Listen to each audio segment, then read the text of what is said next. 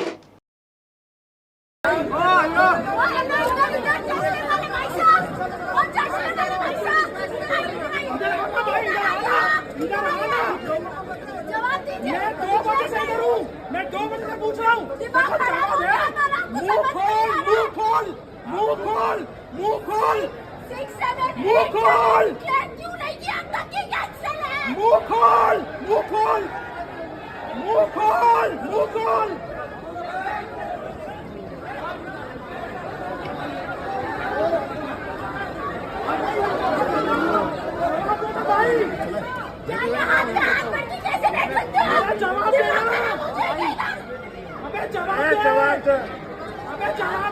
BRS के working सदर केटी रामाराव ने हैदराबाद एयरपोर्ट समेत मुल्क भर में जारी इंडिगो बहरान पर शदीद बरहमी का इजहार किया।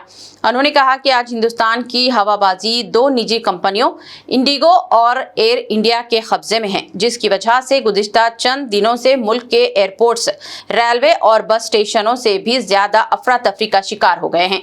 मुसाफिरों की भारी भीड़, हजारों परवाजों की मनसूखी और हवाई सफर में पैदा होने वाली उलझन ने वाज़े कर दिया है कि जब ताकत चंद हाथों में मरकूज हो जाए तो पूरा निजाम मफलूज होकर रह जाता है।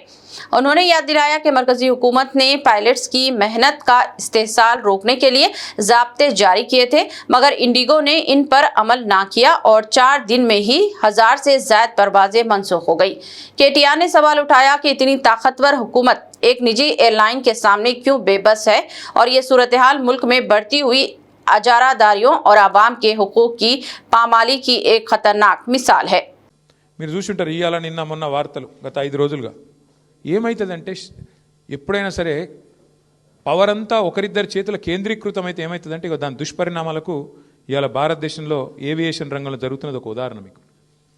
గత 5 రోజులుగా మొత్తం ఎయిర్పోర్ట్లన్నీ, రైల్వే స్టేషన్లు, బస్ స్టాండ్ల కంటే అధ్వానం అయిపోయినాయి. ఎక్కడికక్కడ వేలాది మంది తన్నుకుంటాను కొట్టుకుంటాను ఎయిర్పోర్ట్లలో. తెలుసా ఎందుకో?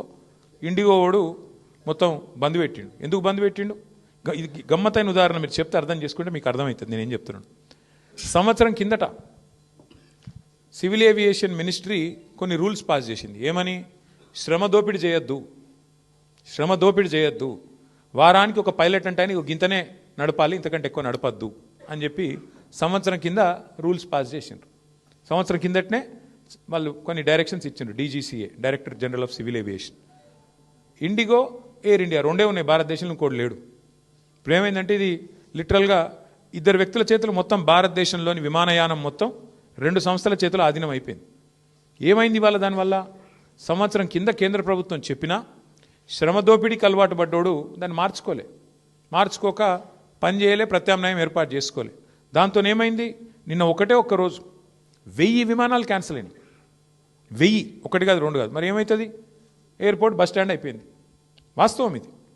ఏం జరుగుతుంది? కొంతమంది వ్యక్తుల చేతుల్లోనే మొత్తం శక్తి కేంద్రీకృతమైతే దానికి ఒక గొప్ప ఉదాహరణ, ఆ దుష్పరిణామానికి గొప్ప ఉదాహరణ నిన్న మొన్న విమానయాన రంగంలో జరుగుతున్న వ్యవహారం. ఒక ఇండిగో, ఒక ఎయిర్ ఇండియా రెండే మిగిలినాయి ఇప్పుడు భారతదేశంలో. ఒకటి టాటా, ఇంకోటి ఇండిగో. వాళ్ళ చేతులకు పోయింది దేశం. వాళ్ళు ఇప్పుడు ఎస్ అంటే ఎస్, నో అంటే నో. ఆఖరికి ఏమైంది తెలుసా? 5 రోజుల తర్వాత కేంద్ర ప్రభుత్వం మేల్కొని వాళ్ళు ఇచ్చిన ఆర్డర్ వాళ్ళే వెనకకి తీసుకున్నది. ఇవాళ వాళ్ళు ఏ ఆర్డర్ అయితే ఇచ్చిర్రో, ఇండిగో వాడు మారలే, ప్రైవేట్ వాడు దిగిరాలే. నేను తప్పు చేసినా ఒప్పుకుంటలేడు. వానికి ఫైన్ వేసే దమ్ము లేదు ప్రభుత్వానికి. ఏమైంది ఆఖరికి? ప్రభుత్వం ఇచ్చిన ఆర్డర్ ప్రభుత్వం వెనకకి తీసుకొని ఇంకొక టైం ఇస్తాము అని చెప్పి తగ్గక తప్పని పరిస్థితి వచ్చింది. ఏమవుతుంది? శక్తి మొత్తం, సంపద మొత్తం కొంతమంది చేతుల్లో కేంద్రీకృతం అయితే అంటే ఒక గిదవుతుంది.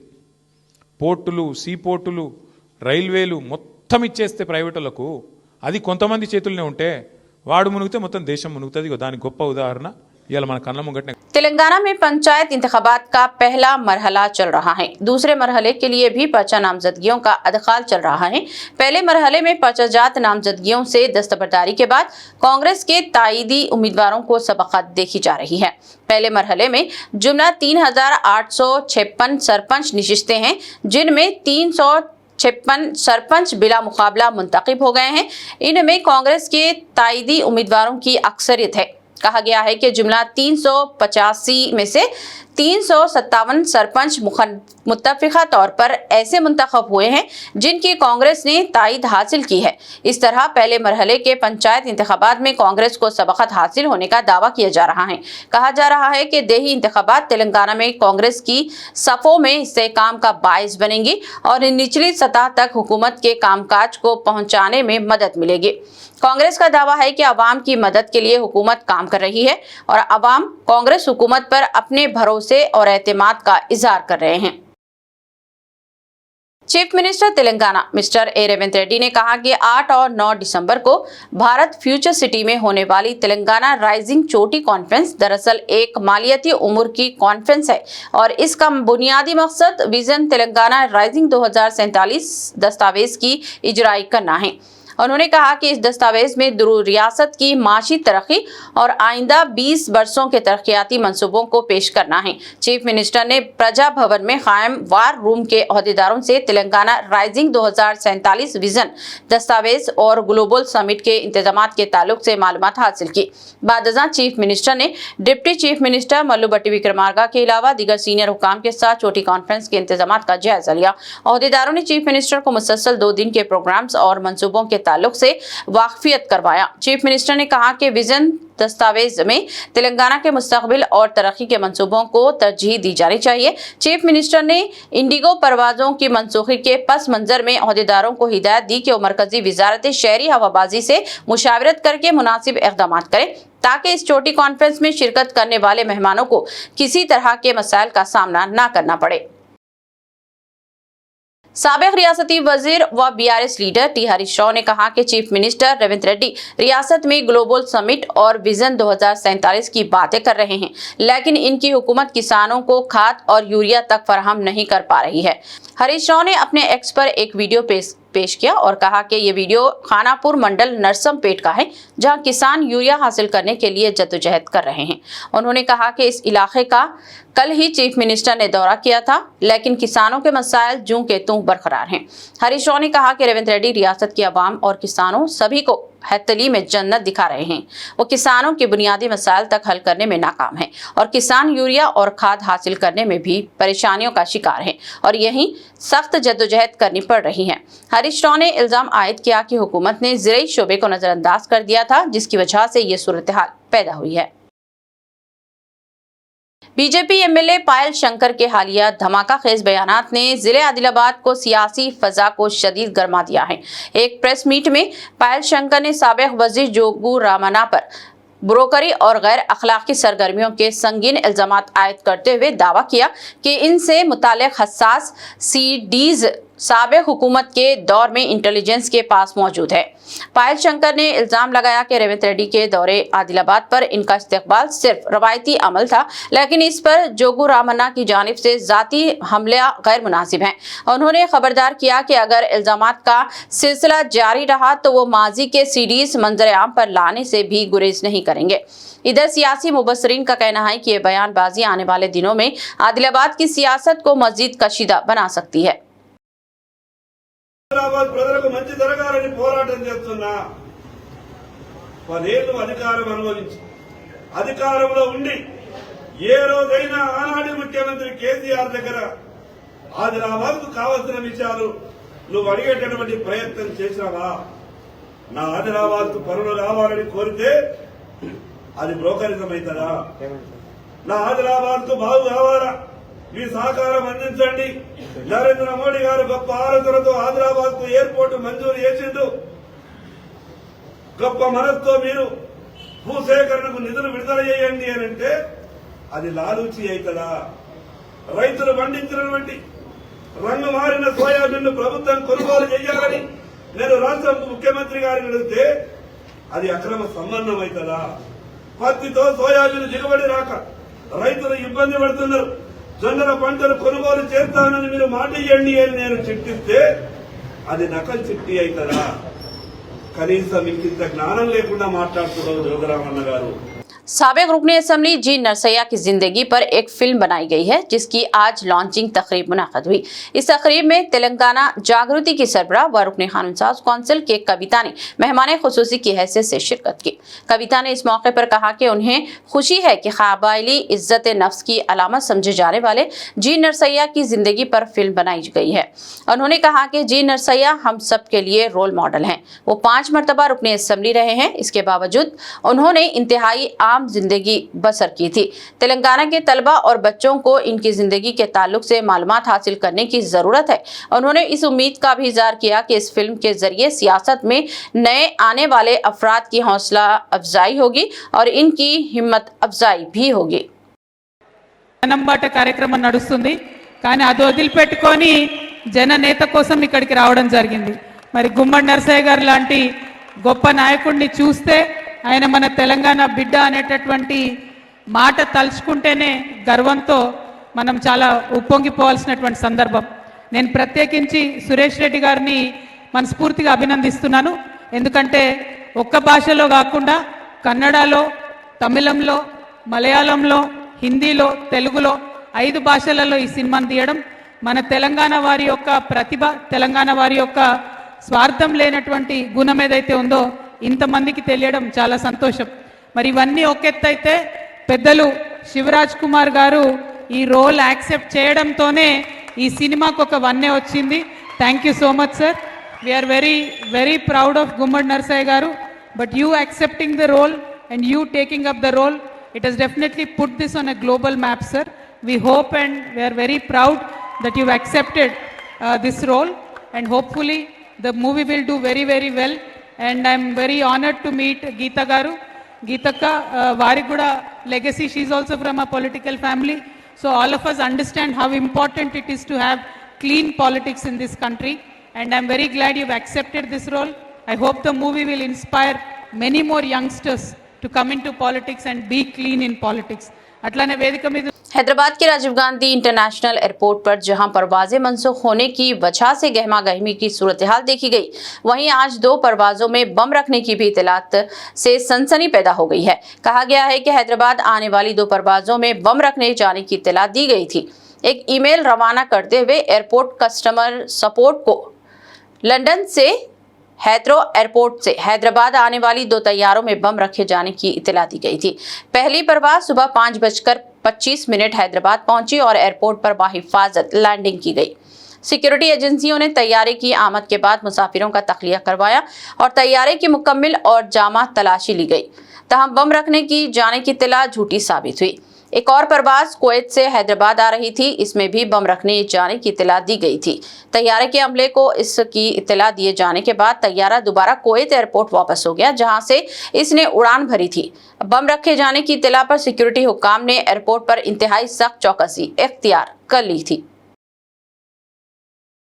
हैदराबाद में सिटी पुलिस ने होम गार्ड्स के क़याम और खिदमात को खराज तहसीन पेश करते हुए होम गार्ड राइजिंग डे के तकरीब CAR हेडक्वार्टर्स पेटला ब्रुज में मुनाक़द की। Commissioner of police VC Sajjanar IPS ने तकरीब में बतौर चीफ गेस्ट शिरकत की।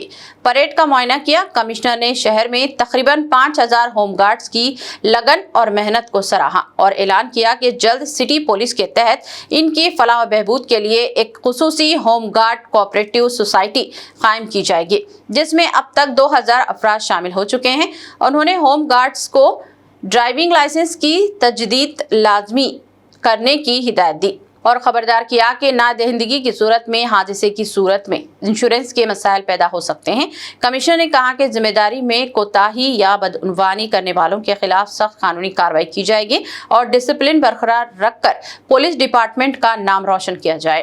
तकरीब में बेहतरीन कारकर्दगी दिखाने वालों को तारीफी असनाद दी गई और 18 होमगार्ड्स के अहले खाना को एक्स ग्रेशिया चेक्स भी तकसीम किए गए।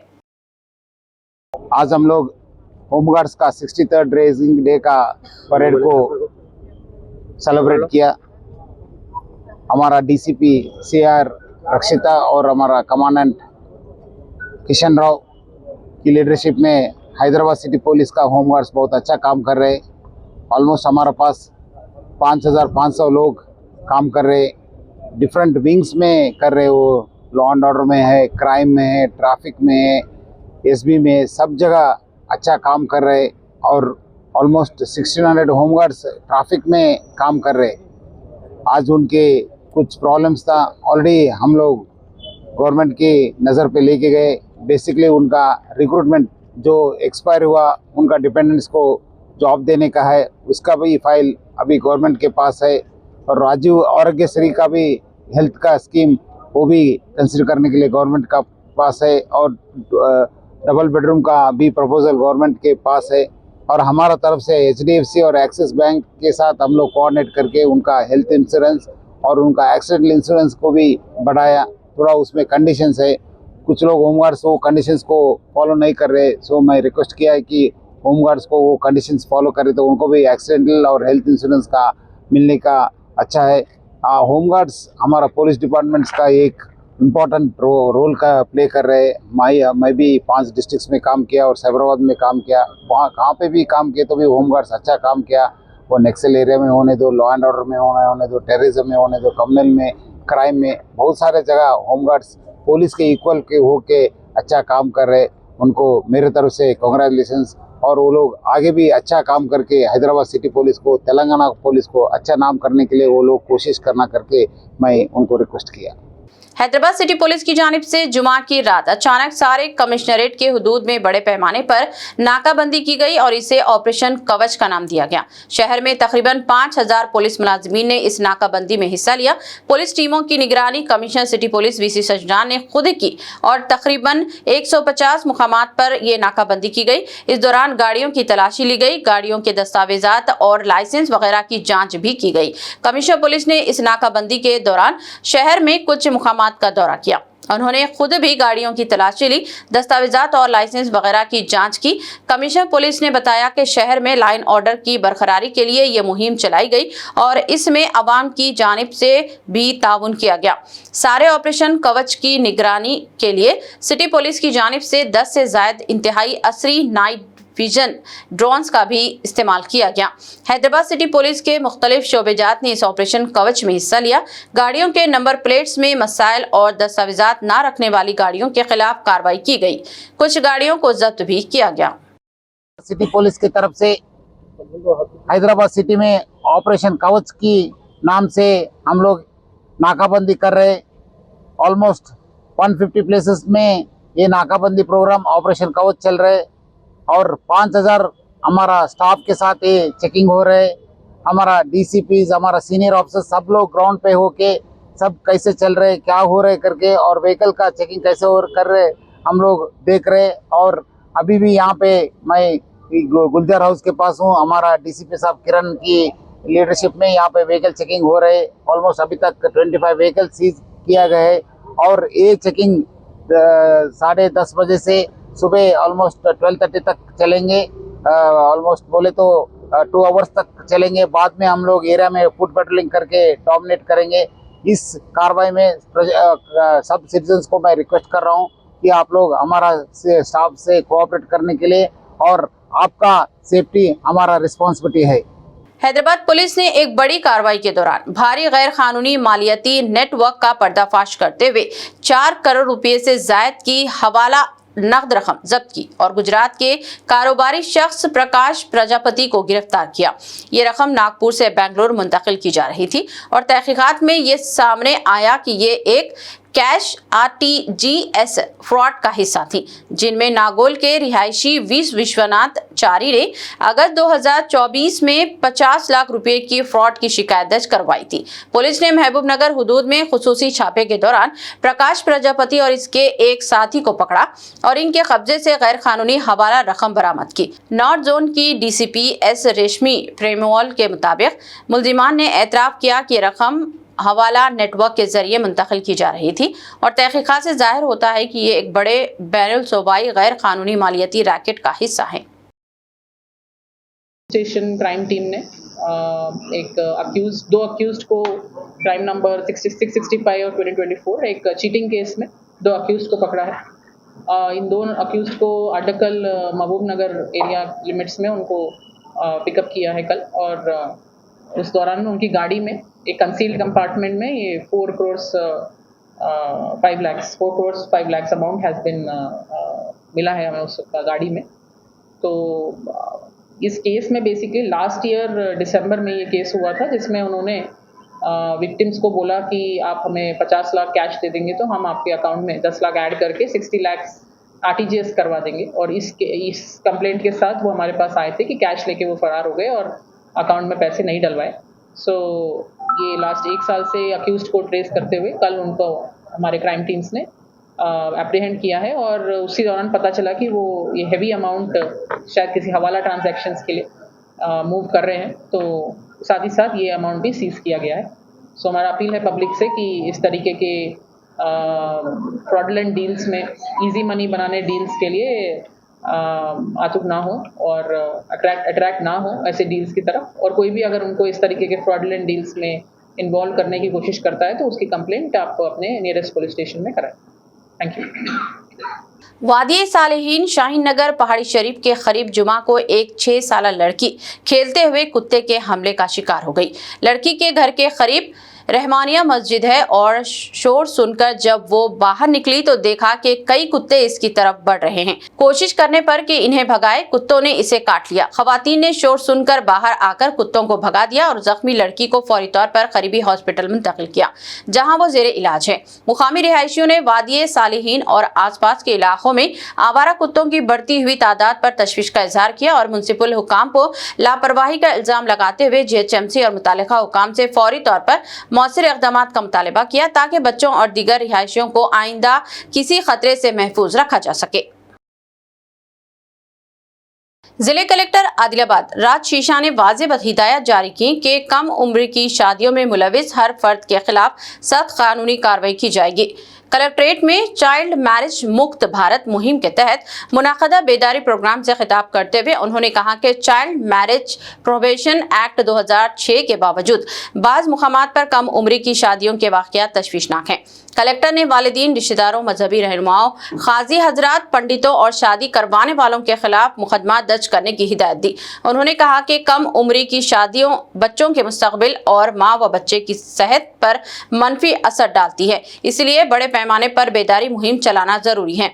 इस मौके पर मजहबी कायदीन के साथ मिलकर चाइल्ड मैरिज जुर्म है से मुताल्लिक वॉल पोस्टर्स की नकब कुशाई की गई। ఒక్కసారి చెక్ చేసిన తర్వాతనే మళ్ళీ ముహూర్తం గాని ఇంకా ఏమైనా డేట్ గాని మనం తప్పకుండా తెలియజేయాల్సిన ఉంటుంది. సో అదే ఒకటి మీరు జాగ్రత్తగా తీసుకుంటే మాక్సిమం గా ఈ 25 కేసెస్ కూడా ఈసారి జరిగింది, అది ఇంకా కూడా మనం జరగకుండా చూసుకోగలుగుతాం. అదే ఒకటి. రెండోది ఇందాక మీరు చెప్పారు దట్ అవేర్నెస్ మన మొబైల్ వ్యాన్స్ కానీ అటువంటి. సో జనరల్ గా యాక్చువల్ గా మన ప్రతి ఒక్క మున్సిపాలిటీలో చాలా ఆటోస్ ఉంటాయి. గ్రామ పంచాయత్ లో కూడా ప్రతి ఒక్క గ్రామ పంచాయత్ లో కూడా ఏదో ఒక ఆడియో సిస్టమ్ ఉంటాయి. తర్వాత చాలా వరకు మస్జిద్ లో గానీ లేదు టెంపుల్స్ లో గానీ లేదు చర్చెస్ లో గానీ కూడా there is some kind of audio system. So మీరు కూడా మీ ఆడియో సిస్టమ్ ద్వారా కూడా ప్రచారం చేయండి. విలేజ్ లో ఉన్న చర్చ్ తో లేదు విలేజ్ లో ఉన్న మస్జిద్ తో వార్డ్ లో ఉన్న టెంపుల్ తో ఎక్కడో మనకి ఎక్కడెక్కడ ఆడియో సిస్టమ్ ఉన్నాయి. ఏమైనా మేజర్ గా ఇటువంటి కూడా కొంత ఒక టైం లో జరుగుతూ ఉంది. ఫర్ ఎగ్జాంపుల్ ఒక మాసంలో అట్లా ఉంటాయి ఫిక్స్డ్ డేట్స్, అంటే ఈ టైంలోనే కొంత ఎక్కువ జరుగుతాయి. ఆ టైంలో మనం ఇంకా ఎక్కువ ప్రచారం చేయాలి. आदिलाबाद जिले पुलिस हेडक्वार्टर के परेड ग्राउंड में आज 63वां होम गार्ड राइजिंग डे निहायत शानदार अंदाज में मनाया गया। इस मौके पर जिले एसपी अखिल महाजन IPS ने होम गार्ड्स को मुबारकबाद देते हुए कहा कि होम गार्ड्स फोर्स पुलिस अमले ने शाना बशाना ड्यूटी अंजाम दे रहे हैं और जिले की अमन व अमान बरकरार रखने में नुमाया किरदार अदा कर रहे हैं। इस साल होम गार्ड्स की यौमिया उजरत 920 रुपये से बढ़ाकर 1000 रुपये कर दी गई है। जिले में पहली बार होमगार्ड्स एहलकारों को हेल्थ सिक्योरिटी कार्ड्स जारी किए गए। हुकूमत की जानिब से नए 5 लाख रुपये के हादसाती बीमे का ऐलान किया गया। हादसे में हलाकत की सूरत में 30 लाख रुपये तक इंश्योरेंस की सहूलत। एसपी अखिल महाजन ने कहा कि होम गार्ड्स हर थाने, सिक्योरिटी ड्यूटी और दफातर में पूरी जानशफाई के साथ काम कर रहे हैं। उन्होंने बताया कि हेल्थ सिक्योरिटी कार्ड के जरिए जिले के तमाम IMA मंजूर शुदा हॉस्पिटलों में होमगार्ड एहलकारों को मुफ्त मुशावरत, दाखिल मरीजों के लिए रियायती टेस्ट और दीगर सहूलतें फराहम की जाएंगी। అందరు పని చేయాలి. సో దానిలో మీరు అందరు కూడా చాలా సహకరిస్తున్నారు మన జిల్లా పోలీస్కి. జిల్లా పోలీస్లో ఏమేమి మంచి పేరు వస్తున్నాయి దానిలో మీ 100% రోల్ దానిలో మీది ఉంది. సో అదే మొమెంటం మీరు కంటిన్యూ చేయాలి కోరుకుంటున్నాము. ఎవరెవరు మంచి పని చేస్తే, ఎందుకంటే చాలాసార్లు ఏమవుతుంది నాకు ఆ ఇన్ఫర్మేషన్ రాదు. సో మీతో రిక్వెస్ట్ ఏంటి అంటే మీరు ఏమైనా చిన్న మంచి పని చేశారంటే పోలీసింగ్ కోసం త్వరగా మీరు మీ RIకి ఆ కన్సర్న్డ్ SHOకి నాకు మెసేజ్ చేయమని చెప్తే, లేకపోతే ఎప్పుడైనా హెడ్ క్వార్టర్లో వస్తే నాకు చెప్తే సార్ నేను ఇది మంచి పని చేశాను నాకు రివార్డ్ ఇవ్వండి. నేను రివార్డ్ అప్రిసియేషన్ సర్టిఫికేట్స్ కూడా నేను అదే టైంలో ఇచ్చేస్తాను. ఎందుకంటే చాలాసార్లు మీరు మంచి పని చేస్తారు, బ్లూ కోర్ట్లో ఉన్నప్పుడు డ్రౌనింగ్ ఇన్సిడెంట్ కాపాడుకుంటారు, ఆ సూసైడ్ జరుగుతుంది అంటే ఆ సూసైడ్ కాపాడుకుంటారు. లేకపోతే ఎప్పుడైనా ఇప్పుడు కొంతమంది ఉంటారు అది వాళ్ళకి ఇన్ఫర్మేషన్ గాంజా ఇన్ఫర్మేషన్ ఉంటే ఒకరిద్దరు ఉంటే వాళ్ళు అది పట్టిస్తారు. సో మీరు ఏమైనా మంచి పని చేశారంటే మనకి షేర్ చేస్తే మనం 100% రివార్డ్ అండ్ అది కూడా మీకు అదే త్వరగా ఏర్పాటు చేస్తాం. मंचिरियाल जिले के चिनूर टाउन के कोथागुड़म कॉलोनी में जुमा 5 दिसंबर को उस वक्त सनसनी फैल गई जब मुकामी रिहायशी M संपत गौड़ के घर के सामने नामालूम अफराद की जानिब से जादुई रसूमात अदा किए जाने का इंकशाफ हुआ। घर के दरवाजे पर सुर्ख कपड़े, रंग बिरंगे चावल और एक काली गुड़िया की मौजूदगी ने अहले खाना को शदीद खौफ व हिरास में मुब्तला कर दिया। संपत गौड़ के मुताबिक इनकी अहलिया कुछ अरसे से बीमारी के बायस अपनी वालिदा के घर मुकीम थी। सुबह जब इसका बेटा घर आया तो इसने घबराते हुए बताया कि दरवाजे पर अजीब व गरीब अशिया पड़ी हैं। संपत ने एक वीडियो पयाम में बताया कि घर के बाहर नस्ब CCTV कैमरों का जायजा लेने पर मालूम हुआ कि गुज़िश्ता रात एक नामालूम शख्स कुछ देर तक खड़े घर के सामने टहलता रहा और जाते वक्त दरवाजे के पास जादू टोना किया हुआ सामान और दीगर अशिया रख गया। इस वाक़े ने न सिर्फ अहले खाना बल्कि कॉलोनी के दीगर मकीनों में भी खौफ की लहर दौड़ा दी है। पुलिस ने मामले की इब्तिदाई तहकीकात शुरू कर दी है और शुबा है कि ये वाक़या किसी जाती रंजिश या खुफिया रसूमात से मुताल्लिक़ हो सकता है। ఎర్లీ మార్నింగ్ నేను 9 నుంచి 9 నుంచి 10 మధ్యలో వస్తే చూసే వరకు అక్కడ రెడ్ క్లాత్ తోటి కట్టి ఉంది. బ్లాక్ కలర్ బొమ్మ, తలపైన 3 మేకలు, నాలుక ఒకటి, చంకలో ఒకటి పెట్టి ఉంది. అది చూసే వరకు చాలా భయంకరంగా ఉంది. రెడ్ కలర్ పసుపును కుంకుమతోటి సపరేట్ బియ్యం చేసి దాంట్లో ఒక ఆకు పెట్టి, ఆకు మీద అక్షంతలు ఇవన్నీ వేసి దాని మీద బొమ్మ పెట్టి తీసుకొచ్చి ఎర్లీ మార్నింగ్ 12:30 నుంచి 1 మధ్యలో సంథింగ్ వచ్చి పెట్టి వెళ్ళిండు.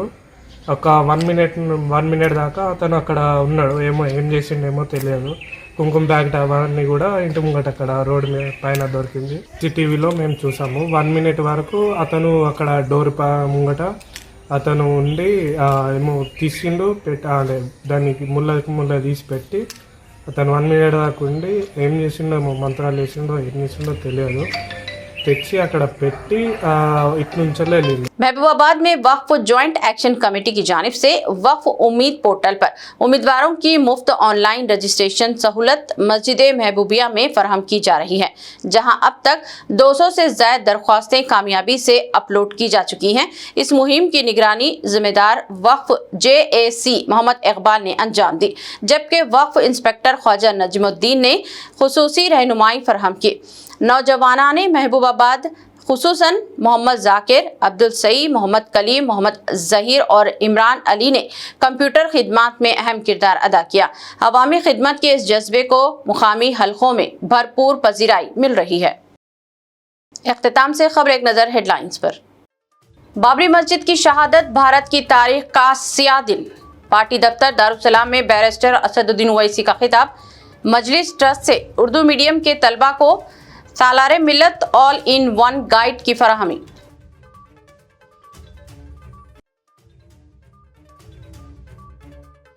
बाबरी मस्जिद की शहादत की बरसी। सईदाबाद में खवातीन व तालिबात का अलामती एहतजाज। खुनूत नाजिला का एहतमाम। बैनर्स व पोस्टर्स के साथ मुजाहरा।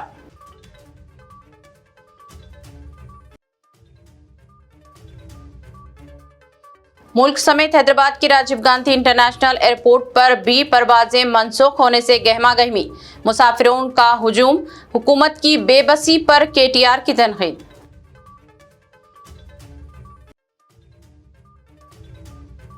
सीएम रेवंत रेड्डी ने तेलंगाना राइजिंग ग्लोबल समिट के इंतजामात का लिया जायजा। रेवंत रेड्डी किसानों को खाद फराहम करने में नाकाम।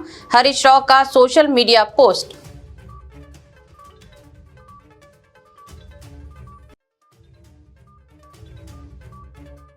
और हैदराबाद सिटी पुलिस कमिश्नरेट में बड़े पैमाने पर नाकाबंदी। ऑपरेशन कवच के दौरान गाड़ियों की तलाशी। कमिश्नर पुलिस VC सजनार की रास्त निगरानी। खबरनामा में बस इतना ही। मजीद ताज़ा तरीन न्यूज़ अपडेट और दिलचस्प प्रोग्राम के लिए देखते रहें BBN चैनल। हमारे चैनल्स को सब्सक्राइब व फॉलो और हमारे वीडियोस को लाइक और शेयर ज़रूर करें। अब मुझे दीजिए इजाज़त। अल्लाह हाफिज़।